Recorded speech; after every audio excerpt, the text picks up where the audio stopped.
Hello fellow guitar geeks! I thought it was about high time that I put another guitar on the bench and rip it apart and mod and upgrade it.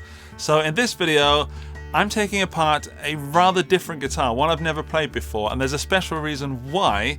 It's because my friend Michiel had an idea. What is the idea? A rebuild, basically, but I mean, not just a rebuild, a funny rebuild. How about a Hofner shortly? Alright, and what are we upgrading? Basically everything. So let me get this straight. You want to take a cheap guitar and upgrade it with parts that will cost double the price of the guitar cost in the first place? No, I want a cheap guitar with double the amount of parts, and you'll upgrade it for me and make sure I will sound awesome on it. So naturally I accepted Michiel's challenge. He bought the guitar and the parts and then he had them shipped to me. I have to confess that I don't complete the guitar in this video because we actually ended up ordering some incorrect parts. But it is kind of fun to see me fail and realize that we need more stuff. So let's go to the bench. I'll explain the guitar and its cost and all the little parts and mods and upgrades that are going inside it. The modding base is the Hofner Shorty in this gorgeous green sparkly glitter finish. That's 148 euros. We're modding it with this Gretsch Filtertron pickup at 79 euros. A Goto wraparound bridge at 68 euros. Harley Benton locking tuners, 39 euros. Gretsch strap pins at 15 euros 90. All parts vintage cloth wiring at 12 euros 40 each. A black tusk nut, which unfortunately is the wrong one. So this is a Strat style tusk nut. I think I have one in my storeroom somewhere that is the correct sort of Les Paul style. 9 euros 90 for something purely aesthetic. Some tuning buttons from Harley Benton with this wooden effect. I think that's going to look really cool against this green sparkle. Replacement pots at 8.88 for both. The Filtertron pickup bezel from Gretsch, 8 euros. Strings, blue steel, 7 euros 90, Dean Markley. Copper tape for shielding the cavity, 5.90. 2.99 for a new jack socket. Harley Benton 72 Telecaster custom style knob at 2.88. I didn't realize that light was blinding so much, so sorry for that. But the first thing to do is to put all these back in the box and strip the guitar down.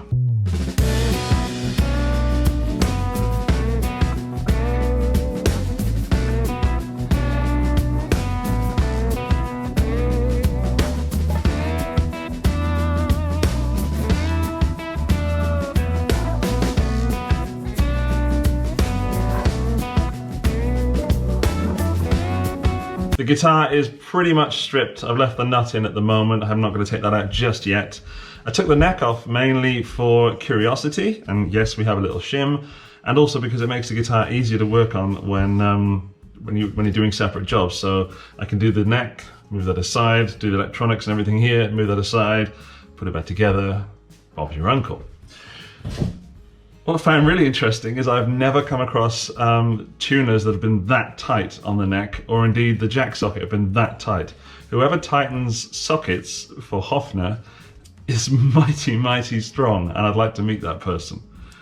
But not like, you know, in a sort of confrontational way, because I definitely lose. Anyway, first thing I'm going to do is to take this pickup out. I like the way we've got this channel here, so that was where the pick guard was.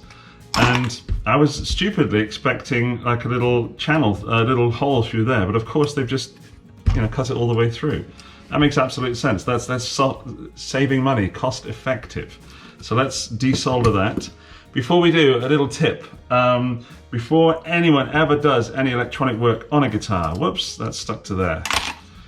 Take photos, okay? I know it's a simple wiring job for some of us, okay? But maybe that's not fair to say. It's not a simple wiring job, it's a wiring job. And if I've learned anything about anything that I do, take very clear photos so you know how it used to look before you mess with it. If you know that, great. If you didn't, possibly the best tip I could give you about working on guitar modifications. Or at least it's up there. Okay, let's take photos and desolder.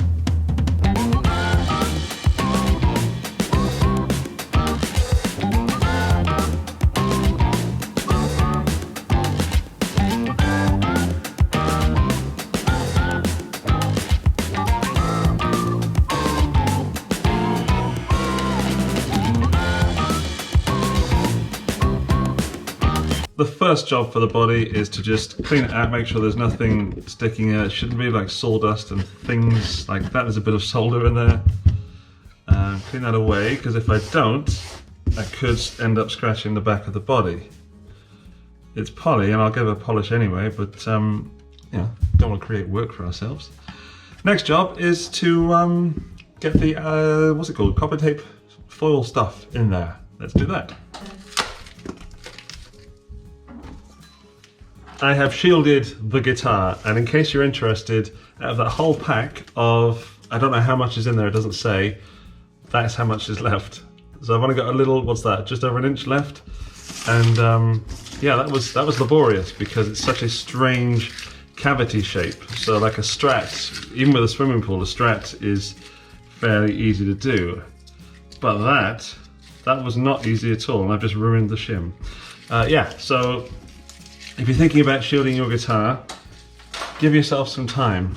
I'm not throwing it out on the floor, I'm putting it in the box, okay? Before I get any comments telling me that I'm messy again. Hello, Mum. Up next, I guess, is to investigate the pickups and the rest of the electronics. Let's have a look.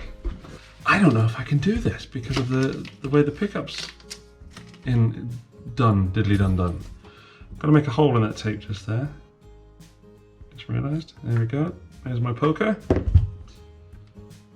And I'll poke it through that way so the tape doesn't get, you know, there we go. So now I have a hole ready to feed that cable through. A bit of the old dust in there, and crikey, what to do. So there's my cables there, I've got that. And then there's the old pickup. Will that directly fit in there? No, of course it won't. That would be silly. That would be far too easy. Ah, crikey. How am I going to fit that in there, Michiel? I'm in trouble. I am in deep, deep trouble. Okay, so that's going to go there. Let's get the pots situated first. Apologies for the confusion.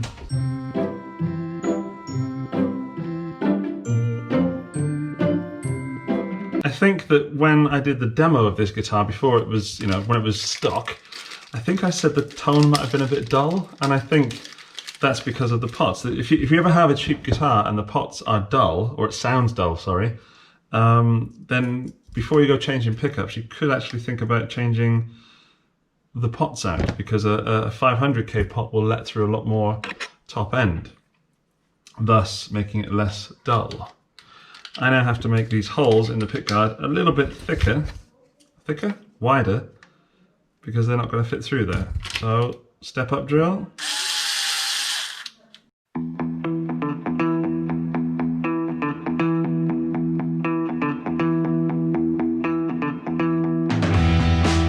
Another problem, the pots don't fit in the hole.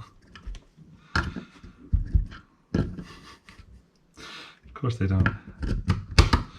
Okay, they fit like that. I think that pot is fine. We're floating freely with that pot, but it's this badger here. Yeah, so it was about this point that I realised that no matter what I did, I didn't have the correct parts necessary to finish the guitar, so I stopped there for about 2 months. I ended up contacting Michiel and we ordered the correct parts, namely the correct nut, the correct width, and the Filtertron screws. I'd never done a Filtertron before, and I didn't know that you needed some screws to secure the Filtertron pickup to the guitar body itself, and I thought that would have come with the surround. I was wrong. Thanks for watching, and if part 2 has not yet been uploaded, there are plenty more videos on my channel that you can check out and keep yourself occupied, so I guess I'll see you over in one of those.